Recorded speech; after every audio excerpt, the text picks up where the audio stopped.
নাশকতা করা, তারপর আপনার আইজো কাইলো শুনেন একটা জিনিস আমি বলি না, সেটা তো রাতের পরে দিন, দিনের পরে রাত, ওইটা কখনোই ভ্যানিশ হবে না। বঙ্গবন্ধুরে মারা লইছে, তারপরেও তো আওয়ামী লীগ ফিরে আসছে, এরপর আওয়ামী লীগ ফিরে আইছে। হ্যাঁ, কিন্তু এটা আজবি আইজোক আর কাইলোক অপেক্ষামান, আওয়ামী লীগকে অপেক্ষা করতে হবে। হ্যাঁ, কিছু কথা বোঝেন না, অপেক্ষা করতে হবে। কিন্তু এই যে নেতাদের কারণে এই কাজগুলো হইলো, মানে মানুষ খেপলো, ঠিক আছে, এই যে ব্যাংক খালি করা, অমক করা, ইত্যাদি ইত্যাদি, সেই নেতাগুলোর মাধ্যমেই কি আবার ফিরে আসা সম্ভব? তাদের মাধ্যমেই তো দেখা যাচ্ছে তারাই আবার কথা কইতেছে, তারাই আবার নেতাকর্মীদের নির্দেশ দিতেছে।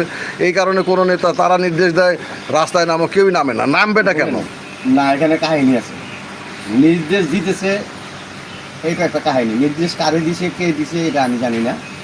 আমার সাথে কোনো নেতার সাথে এরকম ধরনের কোনো কথাবার্তা হয় না, বা আমি শুনিও না যে অমুক অমুকের নির্দেশ দিতেছে তোমরা রাস্তায় নামো।